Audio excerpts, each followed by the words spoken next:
पैमाने पर धांधली हुई आपकी कल्पना में नहीं। और धांधली केवल ईवीएम में नहीं हुई, उसके अलावा क्या क्या हुई ये भी आप सोच नहीं सकते कि ऐसा भी हो सकता है। ये वो शख्स है, ये और इनकी टीम इलेक्शन कमीशन की नींद हराम कर रखी है। अगर आप सोते रहे तो आपका गुलाम बनना निश्चित है, आपकी पीढ़ियों का गुलाम बनना निश्चित है। और खूनी क्रांति इस देश में कोई रोक नहीं पाया। लेकिन मैं आपको बताता रहूं, आरएसएस के लोगों को हर जगह बिठाया जा रहा है, हर जगह।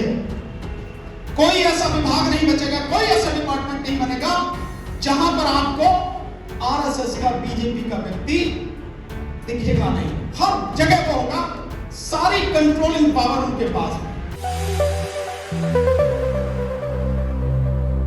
ये देश के भविष्य का सवाल है, हमारे आने वाली पीढ़ियों की जिंदगी का सवाल है।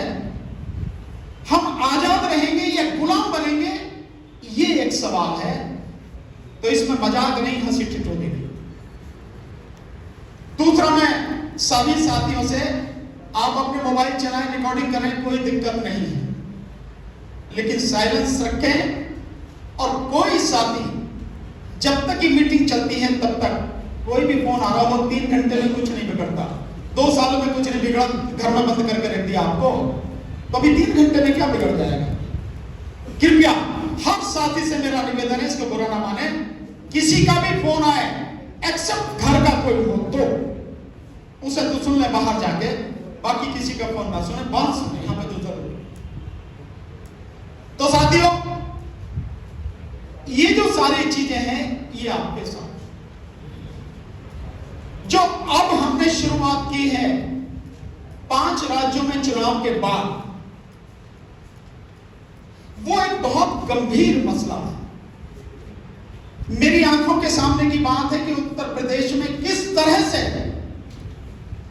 ईवीएम में बड़े पैमाने पर घोटाला किया गया, किस तरह से शासन प्रशासन ने, आईएएस अधिकारियों ने, आईपीएस अधिकारियों ने, एसडीएम, एडीएम, कलेक्टर ने गुंडागर्दी के दम पर तकरीबन 87 विधायकों को, सपा के गठबंधन के थे उन्हें हराया और बीजेपी के विधायकों को जिताया। और ईवीएम में कितने बड़े पैमाने पर धांधली हुई आपकी कल्पना में नहीं। और धांधली केवल ईवीएम में नहीं हुई, उसके अलावा क्या क्या हुई ये भी आप सोच नहीं सकते कि ऐसा भी हो सकता है। हमारे साथी शायद राजकुमार जी आए हैं, जिन्हें आए, हाँ राजकुमार जी बैठे।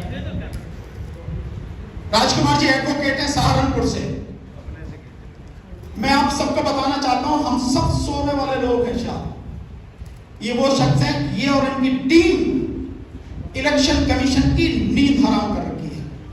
इतनी आरटीआई लगाई है, इतनी इंफॉर्मेशन निकाला है इन्होंने कि जो आरटीआई और जो जवाब आए इलेक्शन कमीशन के, 5 कुंटल पेपर इनके पास है। ऐसा कोई सवाल नहीं है जिससे इन्होंने आरटीआई से नहीं पूछा हो। और आज की स्थिति यह है कि election commission, IAS, IPS officer जो जुड़े हुए लोग हैं वो इन्हें गाली देते हैं और इलेक्शन कमीशन ने अपनी आरटीआई की वेबसाइट बंद कर दी। राजकुमार जी हमारे बीच में ऐसे डेडिकेटेड लोग, आप समझ सकते हैं क्या स्थिति है। और इन्हीं की बदौलत, राजकुमार जी एक बार खड़े हो, यहां आ जाओ, एक बार आओ, कोई चेहरा दिखना चाहिए कि जो लोग काम कर रहे हैं। इन्हीं की बदौलत मैं आज आपको विश्वास के साथ कहता हूं, जो इलेक्शन कमीशन अपने आप को समझ रहा है ना कि तू ही सब कुछ है, वो अगर घुटनों पर आकर गर्दन झुका के आपके सामने सरेंडर नहीं करे तो कोई बात नहीं। इन्हीं के दम कानूनी रूप से लड़ने में हम उसे, कानूनी रूप से हम उसकी औकात दिखाएंगे, औकात बताएंगे। उस तरह से हम लोग काम कर रहे हैं। ठीक साथियों, तो राजकुमार जी हमारे साथ प्लीज। तो अब जो है मैं आपको और आगे की बात आपको बताता हूं साथियों। हालांकि इस लड़ाई में बहुत लोगों को साथ होना चाहिए था। हम पिछले करीब मान के चलिए कि 20 दिन से 15-20 दिन से शायद 17-18 तारीख में हमने प्रेस कॉन्फ्रेंस करी थी, उसमें घोषणा करी थी और आज 2 तारीख के 15 दिन हो गए, तो 15 दिन में पूरी दुनिया में आवाज चली गई, लाखों लोग, करोड़ों लोग उसको देख भी चुके हैं, लेकिन उसके बाद कितने जागे हुए हैं इसका एहसास आपको हो रहा हो। यही दिक्कत है कि जो लोग आपको और हमें गुलाम बनाना चाहते हैं वो 24 घंटे काम करते हैं, पूरे हफ्ते काम करते हैं, पूरे महीने काम करते हैं, साल दर साल काम करते हैं, जमीन पर काम करते हैं। और जिन लोगों की गर्दन काटी जा रही, आइए तो दसा भाई प्लीज, जिन लोगों की गर्दन काटी जा रही है, जिन लोगों के तमाम अधिकार छीने जा रहे हैं, जिन लोगों की आने वाली पीढ़ियों को तबाह करने की पूरी साजिश लगातार काम हो रहा है, जिनकी आने वाली औलादें गुलाम बनाई जाएंगी, वो सब लोग सिर्फ और सिर्फ सो रहे हैं, सिर्फ और सिर्फ सो रहे हैं और कुछ काम नहीं। जब भी आप उनसे बात करो, बहुत बड़ी बड़ी लंबी लंबी बातें करते हैं, बड़े बड़े भाषण देते हैं, पर जब उनसे कहो कि 4 कदम साथ में चले तो पता नहीं लगता कहां गए। कई लोगों के फोन आए, आप बहुत बढ़िया काम कर रहे हो, मैंने कहा मैं तो काम बढ़िया कर रहा हूं, आप साथ दोगे, ऐसा तो ना हो कि झंडा लेके मैं ही खड़ा हूं, पता लगे बाकी सब साथ हो गए। ये मैं आपको वो बड़ी सच्चाई बता। खैर, इस चीज को हमें देखते हुए अब मैं जो असली बात आपसे कहना चाहूंगा, आपके पास, हमारे पास और जो लोग हमारे विरोध में हैं उनके पास 2 ही साल का समय है। आज 2 अप्रैल है और 2024 में अप्रैल और मई में चुनाव चल रहा होगा लोकसभा का। ये 2 ही साल हैं आपके पास भी और उनके पास भी, जो मुट्ठी भर लोग हैं इस देश की लगभग 120 करोड़ आबादी को गुलाम बनाना चाहते हैं, उन्हें पूरे उनके अधिकार विहीन कर देना चाहते हैं। तो इस 120 करोड़ आबादी के पास भी और उन मुट्ठी भर लोगों के पास ही बस 2 साल हैं। अगर आप सोते रहे तो आपका गुलाम बनना निश्चित है, आपकी पीढ़ियों का गुलाम बनना निश्चित है, और खूनी क्रांति इस देश में कोई रोक नहीं पाएगा। लिख लेना, मैं आपको बता रहा हूं, 2024 में अगर भारतीय जनता पार्टी आ गई इस देश में सत्ता में, तो 2024 के बाद में कोई चुनाव किसी तरह का इस देश में नहीं होगा। जो लोग एमएलए हैं, एमएलसी हैं, विधानसभाओं में, विधानसभाएं खत्म होंगी, एमएलए एमएलसी सब खत्म होगा, क्योंकि लोकतंत्र खत्म होकर राजतंत्र स्थापित होगा। तो कुछ नहीं बचेगा।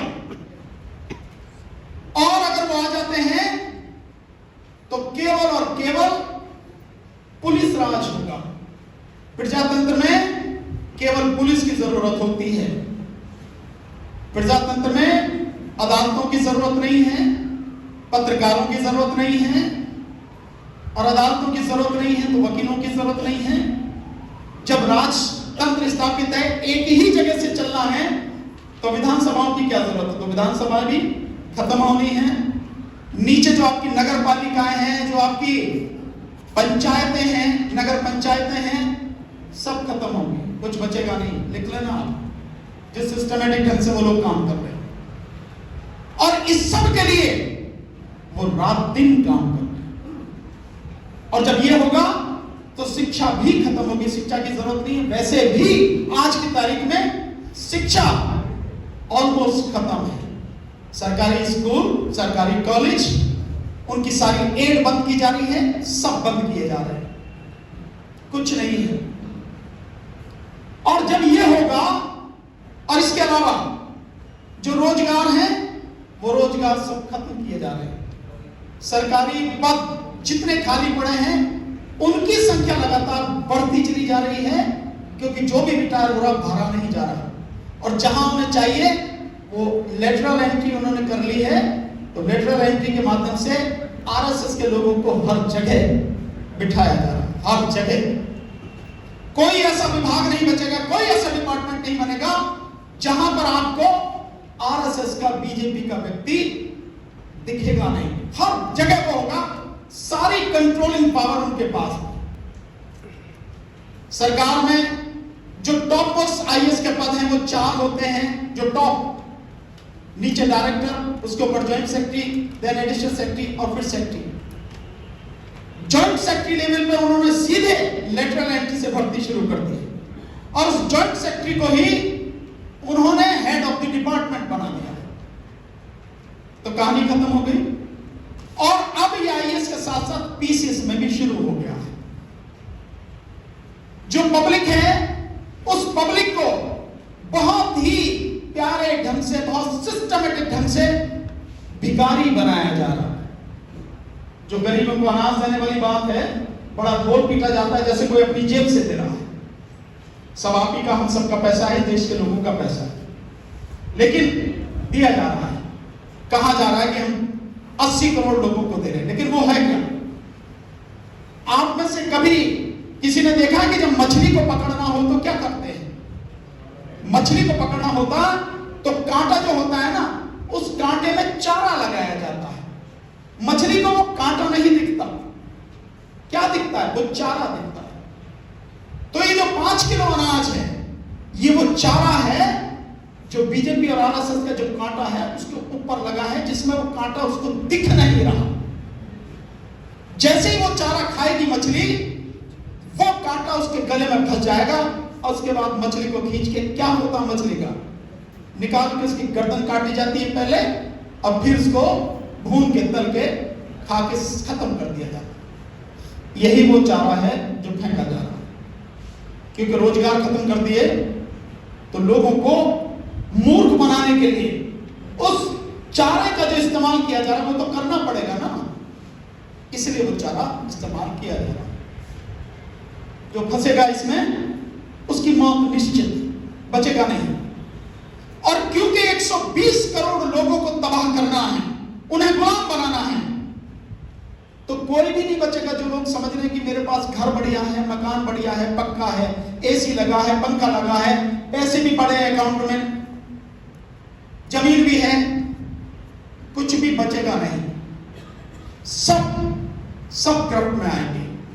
वो शेर नहीं है राहत इंदौरी साहब का कि लगेगी आग, तो है ना, कई घर आएंगे जद में। शहर में हमारे ही मकान थोड़े ही है, सबके आएंगे घर में, सब लोग।